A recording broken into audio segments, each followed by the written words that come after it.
It's at 15 frames per second, but it's better than before. Okay. Well, we're recording anyways, so that's all good. I don't know. I don't know what I did. Did something. Anyways, welcome to Putting You Over, Ryan. Can you hear me? I can definitely hear you. Hope you can Awesome. hear me. I can hear you. You're a little low on my end. How is it for you, Vanessa? Uh, a little low, but I think it might be. I've had that issue before. You just gotta talk like right into that little microphone. Okay. Um, awesome. All right, here's what I'll do. Let me go check the levels on that as well. I apologize. Usually we're semi prepared, but we're not. Happens. But anyways, for the people who maybe be able to hear us, definitely will be able to or maybe see us, definitely hear us. I am gonna crank them up chunks. Ryan, why don't you tell us a little bit about who you are and basically why we have you here tonight. Sure. My name is Ryan Bruce Levey. I'm a documentary filmmaker producer, and I have been the last 3.5 years working on a documentary called Out in the Ring, which looks at the lives of LGBTQ plus professional wrestlers and the history of representation in professional wrestling. That's that's really good. And so 3 years. This has been a long project in the making. Almost probably getting closer to 4 years by the time we're finished. But it's been about 3.5 years, and that's just the period of time when we're shooting and filming the documentary. But it's been in gestation for longer than that, so we could even go 5, 6 years. Six, Wow, nice. 5, 6 years down the road when you came up with this. Well, I mean, it was a different. It's kind of a different story. I mean, I'd always, as a wrestling fan, having grown up and being somebody who was part of the LGBTQ community, I was always wondering why there was a lack of representation or visible representation. And so, with that, I began exploring. When I started the project, we didn't have a whole lot of open talent at that point. There had been some indie stars like Simon Sermon, and obviously we knew about Pat Patterson Yeah. and a few other characters.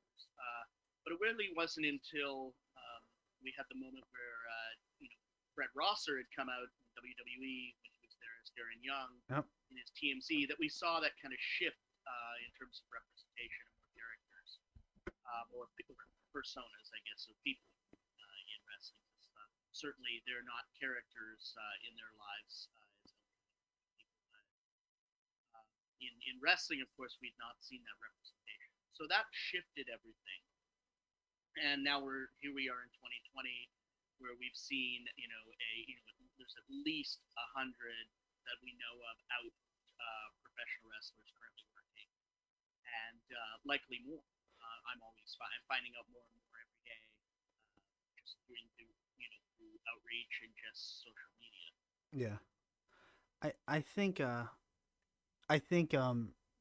what's great about uh today, the wrestlers that are out today, is their it's accurate representations for them, like because they were represented before in wrestling, but uh maybe not as accurate and as maybe like the total opposite way, if represented at all. But I think people like Effie's Big Gay Brunch. I mean that's huge for the community. And, Absolutely, it yeah. is. And I mean, the truth is that there really was an accurate representation Yes. because there was nobody on the card who was out. Certainly not in WWE. Pat Patterson was basically, out in plain sight. Right. He was hiding in plain sight. People knew behind the scenes, but he wasn't out to fans. Likewise, people like Susan Green, Sandy Parker in the 70s, with the exception of people like Jim Barnett, who was out all the time as a promoter, and maybe somebody like Chris Colt, who was never in the closet and was consistently out.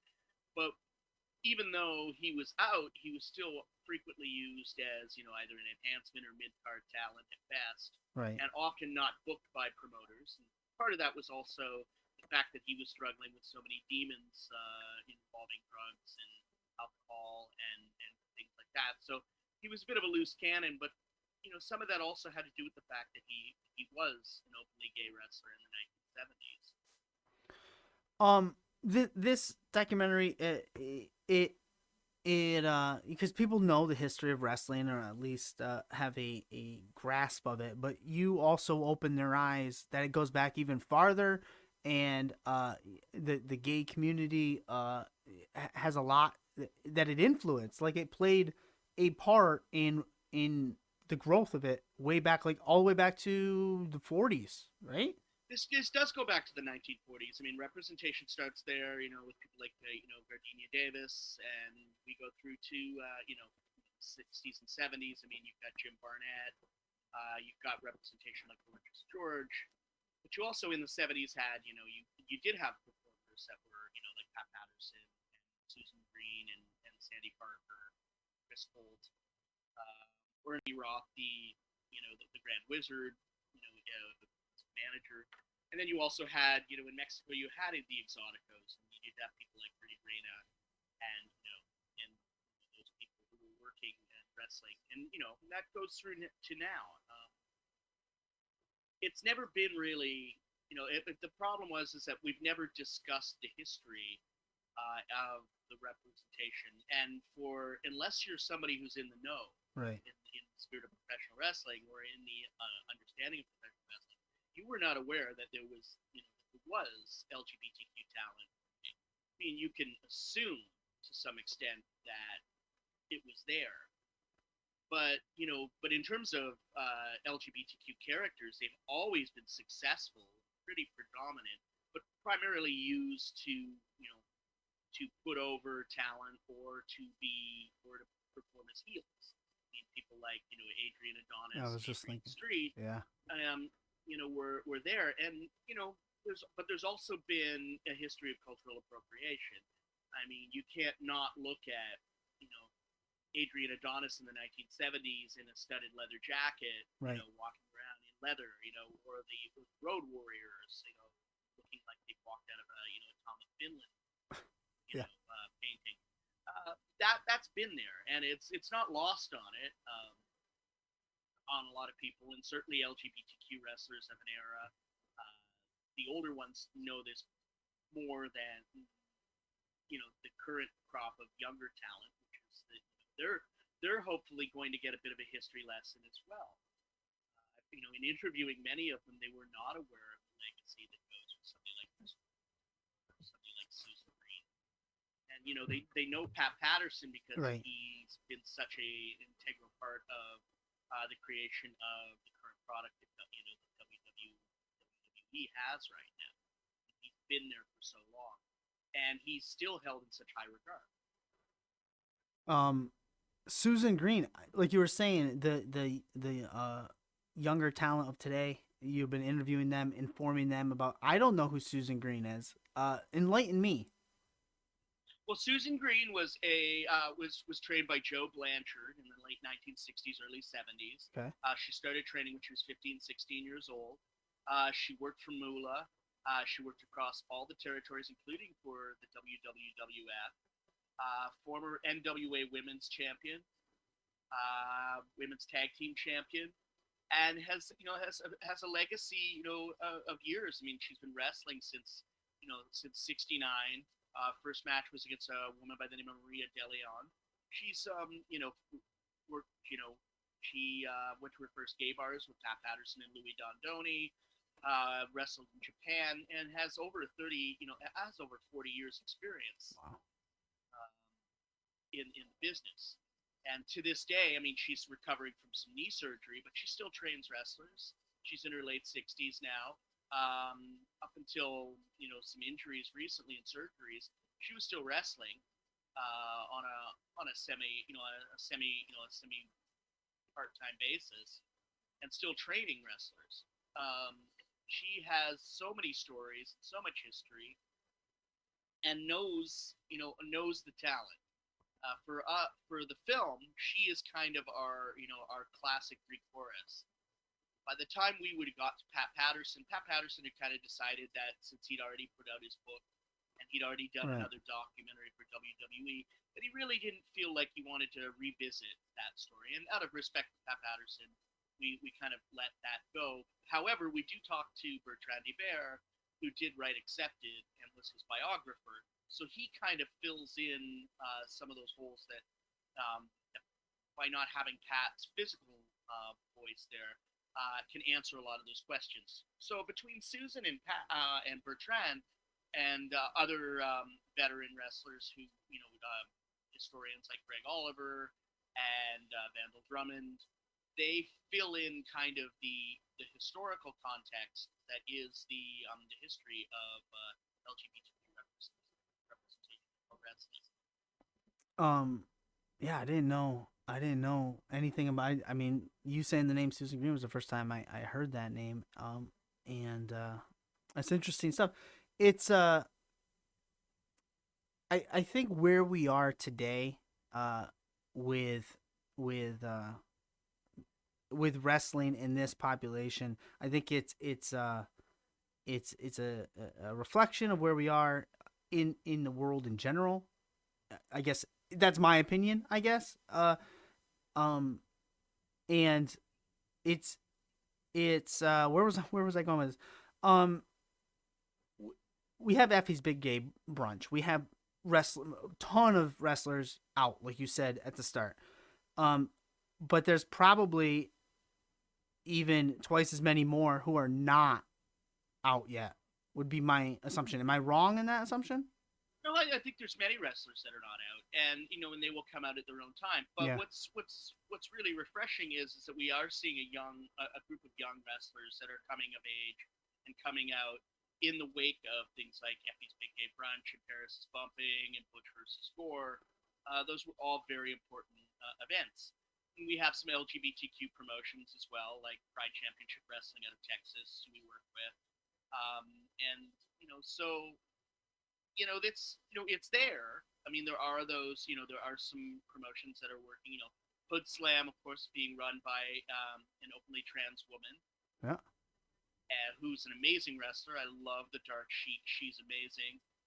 And she brings, and that's another thing that we're just starting to see now is the rise of trans and non-binary performers, Yeah. and gender fluid performers like Sunny Kiss. So Yeah. it's becoming really, it's becoming an interesting time for wrestling. And the hope is that when Effie spoke out at the Rise show a year ago in June, saying when Pride Month is over, are we gonna give a shit? Are we gonna care anymore? Are we gonna continue to book out talent outside the season? And we've yet to see that beyond some of the again, the events that have made the most noise in the last little while have been either pride events run by primarily straight people or special events put on by people like Effie and Billy Dixon.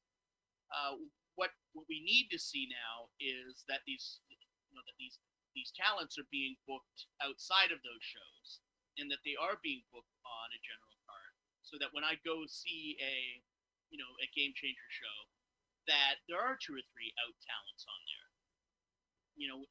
That it's that when I go to see a Greektown show here in Canada, that it's more than just Sunny Kiss and Killian, that it is Yeah. other people, and that those workers are there. Some of those promotions are great. Greektown is very good about bringing in talent and highlighting that. But there are for every Greektown and every Rise and every Game Changer Wrestling, you know there's promotions out there that aren't booking any LGBTQ talent. Yeah. And they want to get to a point where they want to have a safe space, and they want to have a space where they can be highlighted, but they also want to be able to work up and down the card, and they bring something to the table that's unique, because they're bringing an honesty and a truth that uh, you know to their persona that maybe other performers don't have. I mean, Right. they're living in a way, and there's something to be said about living your truth, because when you're a performer, you're not hiding anymore. There's nothing to hide. I mean, if you're in the closet, you're playing, you're basically pretending to be something that you're not, and you're keeping something hidden inside. When you're out, there's something about that freedom that makes that It liberates you as a performer. It brings an honesty and a truth, and it also presents outwardly an example of you too can be an out. You too can Yeah. come out. You too can be out and be open and be working and wrestling and holding championships. And we need to see more of that. And we need to see as much representation as possible. Mike Perro is extremely different from Effie. Yes. Effie is very Yes, he is. different than Sunny Kiss. Yeah. And Sunny Kiss is different than Still Life. And a woman like Nyla Rose is different than a woman like Caitlin Diamond. And there are, these are different characters and personas and performers in both in the ring and outside, and when they're not performing outside the ring. So the more representation we see, the more understanding of where we've come from in terms of representation to the performers of the past who had to pave the way for where we are today, and those we've lost along the way, like Chris Canyon Yep. and Chris Cole, who we lost to tragic situations.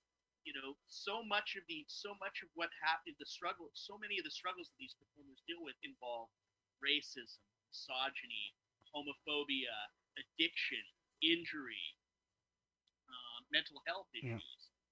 There's so much here, and to be told, and every one of these performers has a different story, and each one has a different way that they approach it. I mean, if you talk to an African American wrestler who's like Sunny Kiss, who grew up in New Jersey State or New York State, their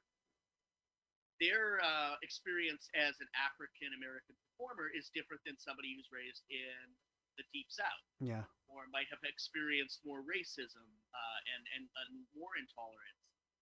Each person's going to have a different experience, and they bring that, and that unique experience is of great importance, and it also lends to the great diaspora of LGBTQ plus pro wrestlers. Who are some of the wrestlers that uh you're gonna have in this documentary that you interviewed that told their story? Well, we interviewed about 25 different wrestlers. Okay. So Mike Perro is in Yeah. the film. Kiera Hogan is in it. Effie, Sunny Kiss, Billy Dixon, AC Mack, The Dark Sheik, Lola Starr, Reza Clark, Iggy Mendoza Madness, who is one of the promoters for Pride Championship Wrestling out of Texas. Danny Martinez. We interviewed Wade Keller, who is an openly gay wrestling journalist. Huh. We have Pollo Del Mar, Paul Pratt, who is who's a former Empress of San Francisco, but also a wrestling journalist who's written for Huffington Post. And then alongside that, we've got allies and great people like Zack Sabre Jr. and Lisa Marie Perron, Vandal Drummond, Bertrand Hubert, Pat LaPrade, who is a women's wrestling promoter, Caitlin Diamond, who's with the Ring of Honor, Charlie Morgan out of London in the UK. So there's so many. We've got a variety of different performers. Performers of color, non-binary, trans, pan, asexual, bisexual. Just a different, just as a variety of different performers from across all spectrums and different eras, going all the way back to Susan's time to the current crop of performers. It's a very exciting time to tell the story, and this seems like the best time, Yes. and the time to really let people go, out, and in this sense, and let people know what's going on. I think it is the right time for it to come out, and it is a message that I think the message and the stories need to be heard. People need to listen and just hear it from another side and another view. Now, you're scheduled. I have in my notes to release in spring of 2021. Yep. And you were on track for this. Are you still on track? How has because there's been two big hurdles. We've had a pandemic that I don't think anybody saw. Well, I mean, that's another show altogether. But we had a pandemic coming, and in this same genre, this same, I don't know how you want to say it, but we also had the you know the speaking out movement. How did those two create Wow. roadblocks for you guys? And Well, let's we can back it okay, up a little bit in okay, terms of where we first hit the problem. Uh, the obviously production issues happen all the time. We have issues with producers. The first issue was we had filmed with another promotion okay, that was primarily LGBTQ plus promotion, and I don't want to name that individual because I don't want to give them more attention than they deserve. okay, This is a film about people that are in my film, so I won't even mention them. Let's just say that that person, we filmed with their promotion. We filmed a lot of footage. We did interviews as asides, and we also filmed at their event. That individual was accused of something as far back as December. And at that point, we made the decision that we were going to have to remove them. yeah, And we were going to shift the focus towards the outperformers that had discretions against them. And these, there were accusations, but there was also other things that had come forward, tweets and emails and posts that were inappropriate, that were racist and xenophobic, and it led me to just say, okay, we're going to have to remove those people. yes, We're going to have to remove this, and we found a way to refocus. So we found at that point in time, I had come in contact through, once we were already preparing to edit with Iggy Mendoza and Pride Championship Wrestling, having run out of San Antonio with a whole crop of out performers as run by an out promoter in Texas and had been running for 8 years. So for me, this was a far more exciting option now, and so we had made arrangements to go and have a crew film with them in San Antonio, interview some of those new talents that we had just unearthed via their promotion, and then we had planned on filming our final footage at Effie's Big Gay Brunch, and then the pandemic happened. yeah, And of course that canceled our shoots. We pivoted backward, pivoted and decided that we couldn't obviously wait to see when another show might run again, another big gay brunch, and we didn't want to wait until potentially 2021 yeah, and WrestleMania weekend there and delay the film that much longer. It just wasn't going to make sense. So we shifted our focus to the efforts of Billy Dixon, who he had already met at a previous shoot, and the focus became about Butch versus Gore and the importance of an event like that, highlighting so many not only out talents but BIPOC talents, and the fact that that show had a 90% POC performer rate, the LGBTQ talent, and wow, it was really important to see that. Uh, and it was an amazing event, and it had proved that Billy proved along with his co-promoter Lolo McGrath that they could do a show that was highlighting these talents, and so that was preceding that. What would have made Effie's Big Gay Brunch exciting is that it was happening during WrestleMania weekend in front of the largest possible base. So, unfortunate things happened, and we figured, we pivoted and moved with it. What we then couldn't expect was to see what would happen in May, in that, starting with, you know, David Starr and Joey yeah, Ryan, and then, but also additional accusations to that promoter that we had and performer that we had got out of the film by an additional four people. So we were just seeing such a painful period of time of people exposing and talking about themselves, and we also had again more issues with our film in that we had some allies in the film that were also highlighted, and other performers that, while we didn't necessarily interview them, were featured at LGBTQ events that we had to remove and we had to go back and cut. And so then we had to go back and shoot more interviews once our editor got through the footage, and we went back and decided that we needed to add a little more representation. Yeah. We needed more performers of color. We needed more female representation. We needed more trans representation.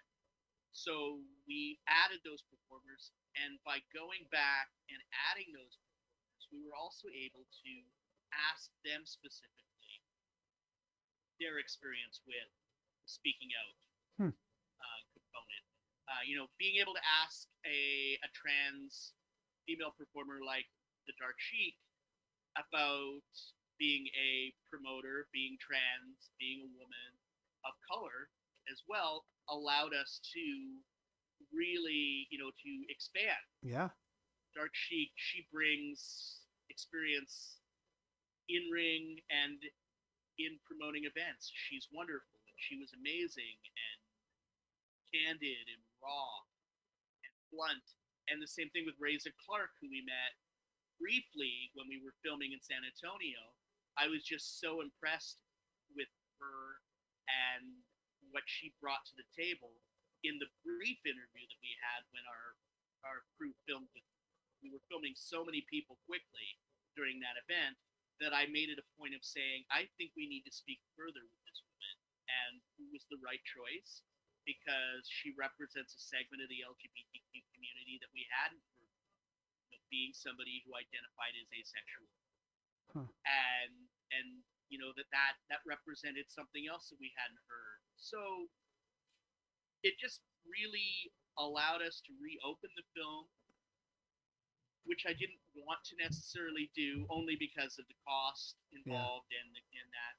But I've been blessed with having a great editor who's now a producer on the film, Brad Webb, who brought years of experience working for the company that produced all of the documentary extras for Peter Jackson and the Lord of the Rings series. Nice. So Brad, being also a wrestling fan, was able to work with me despite a limited budget and the idea and figure out a way to make sure that we weren't slowing the process down. We were continuing to work forward and edit them and make sure that the stories of people like Darrow and Sonny Kiss and Dark Sheik could and Reza Clark and Charlie Morgan, those and all those other amazing performers could be highlighted in Susan Green.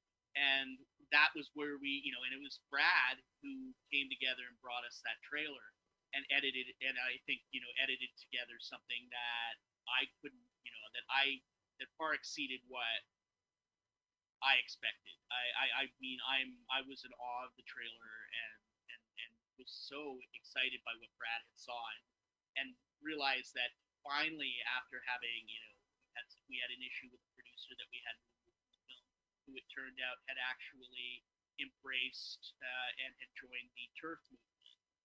So we had to cut her footage that she had shot out of the film. And we had to replace artwork that we created with her partner, who's also had become, and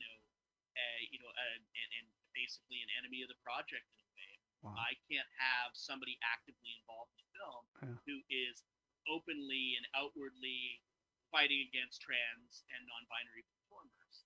It just, it was not something that I knew. It was somebody that I cherished quite closely and had been a dear friend.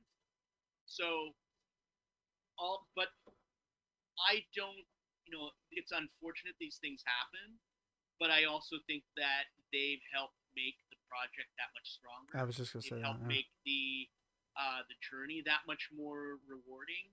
And that now we're going to hopefully, when this is all done, by the time we hit the end of May, beginning of June, have hopefully a really kick-ass documentary. I looked up. I've been posting the links in the Twitch chat. Hopefully we're live. I can't tell, but I looked up there and I didn't put the trailer in the links. I got your Twitter, I got your Instagram, I got the funding link. But I didn't put the Go Get funding link is a great way to see the trailer. Okay, good. Actually, at the top of the page. Excellent. And that'll link to that Vimeo link for the trailer. So if they go to that Go Get funding link for crowdfunding, they can see the perks. They can also watch the trailer and decide what they want to do in terms of support. Excellent. Perfect. Yeah, because I watched that trailer and I was like, oh, this is gonna be a great show. That was good. Where do you stand right now in the process of this documentary? I know scheduled for release in 2021, but where We're in the middle of the edit right now. I okay. mean, we're assembling the edit. We're going through the archival. We're putting everything together. We're at about, I think we've edited together about 35 to 40% of the film right now in terms of the first assembly. We're just making sure that everything is, flowing nicely and coming together. We're going through, making sure that everything's mixed properly, and just doing whatever we can before we hand it off. Get handed off to our consulting editor.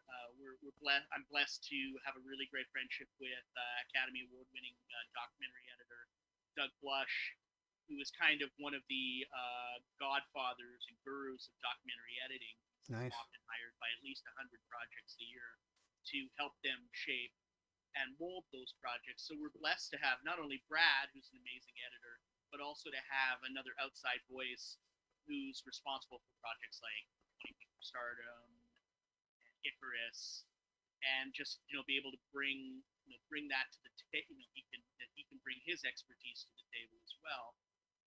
And then what we'll do is we'll go through a series of tests, test audiences. We'll see, we're going to try to show it to people who have no connection to wrestling. Smart. We want to make sure that people who, can tell us what they find compelling, what they don't find compelling.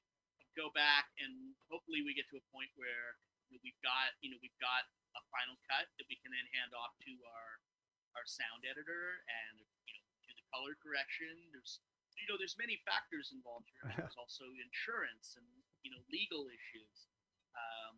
We're not always able to pay for footage, so in some cases we have to use things like fair use, which is a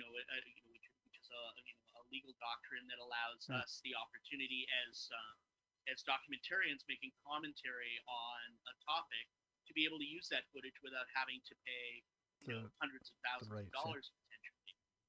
It's what protects journalists. It's what protects documentary filmmakers trying to make critical analysis of something.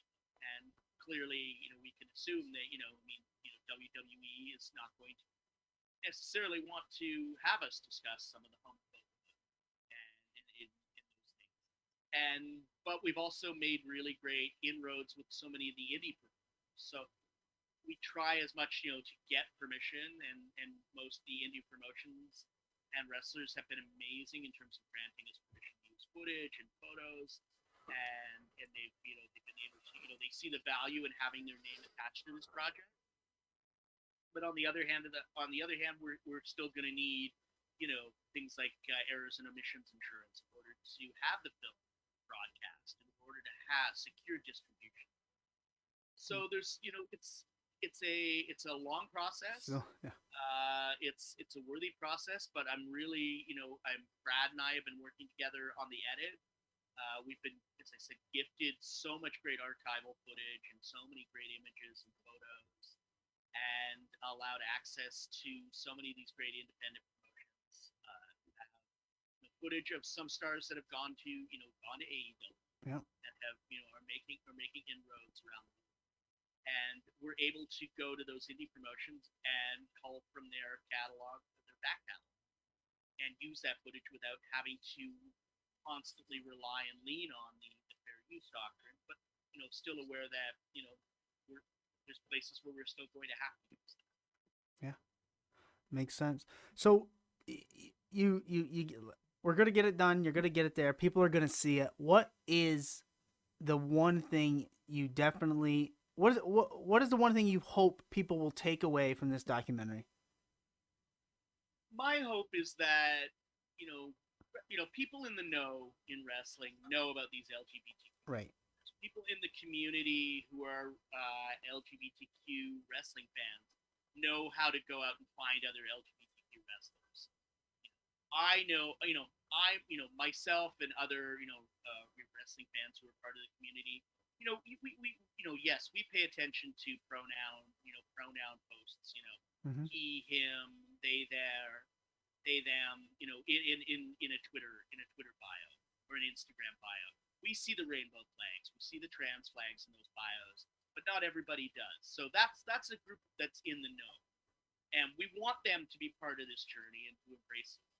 But the other group, the other part of the community is that there is a segment of not just the wrestling community, but of the LGBTQ community that doesn't know how prevalent and how many outworkers there are in all the aspects of the LGBTQ plus community. And so we want them to be able to know more about, the people within the, the sport that they love, sports entertainment that they love, but also that the LGBTQ community is aware that there is a place for them and that there is representation for them in professional wrestling. And beyond that, I'd like to create a film that I believe represents for them, represents for the general population, exposes them to a group of fantastically talented, amazing, wonderful, funny, charming, smart, and important talents. I would like to have the film, I'd like to be able to create a documentary like a Lipstick and Dynamite or Beyond the Mat that Yeah. transcends the audience base. People who embraced those films weren't necessarily professional wrestling fans. They were probably independent film fans or documentary film fans. And that's the goal of any great documentary, is to make something that is so compelling that it doesn't matter what the topic is. Right. That they'll find, within our film that, we'll have created something that not only is of importance to the LGBTQ plus performers in the film, the LGBTQ community, the wrestling community, but the general population. So we want to expose them to a world that they've never, maybe even thought about.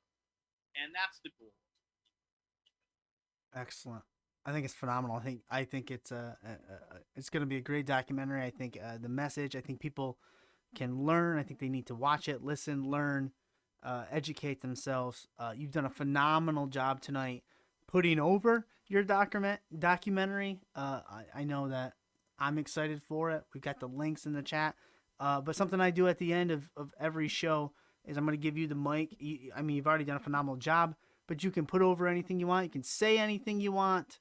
I will not interrupt. The floor is yours. Well, I just really hope that people embrace Out in the Ring, that they go to our social media channels, that they follow not only our film, but that they follow some of these out talents. People like Mike Perro, who's about to debut for MLW, Yep. that Anthony Bowens and Legit Layla Hirsch and Diamante and Sonny Kiss are working at AEW. That we do have the Tegan Knoxes and the Jake Atlases in WWE. That people like Billy Dixon and AC Mack and Still Life with Apricots and Pears and the Dark Sheik Yeah.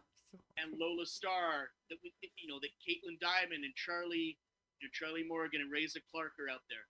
Go out of your way to take the time to learn about these people, and then take a stroll through a Twitter feed. Yeah. And I think within that Twitter feed, you're going to see a myriad of people posting a rainbow flag and putting something in there, and that we need to get to a point where we're embracing these talents and take a look at them. I mean, that's why IWTV exists. Yep. Those independent promotions, and Fight TV, and you can watch these events, you watch these people, follow them, listen to them. They're going to be they're the future, and they're just as talented, if not more, than another performer. And we need to, as Billy Dixon says, we need to start getting to a point where we can prove that yes, an out talent can be top of the card, can challenge for titles, can sell you merchandise, can headline, something like a WrestleMania or a Full Gear and all that. Yeah. And we need to get to a point where we're remembering also where we came from and where these performers came from. That we do remember that that Susan Green is still alive, and that Sandy Parker, as an African Canadian lesbian professional wrestler, is there. that the people like Chris Holt and Chris Canyon Yeah. struggled, Yep. and that their legacy is so important. Ernie Roth, the Grand Wizard, and Jim Barnett, Pat Patterson. Let's make sure that we not only honor what's going on right now, and make sure that as not only members of the LGBTQ community, but as wrestling fans in general, that we're embracing these different performers. They bring something unique and special to the game, and I hope that people go out of their way to not only find out about our film, but more importantly, find out about these performers. Excellent. Excellent. You've been a pleasure to have on. You've done a phenomenal job. Listen and learn. I love it. Out in the Ring documentary. We got the links in. I want to thank you for giving us your time. I want to apologize for any technical difficulty. I clicked record, so hopefully we have it. It will be up somewhere. But thank you for your time, sir. No problem. Thank you so much. Have a great night. Later. Take care. Awesome. That was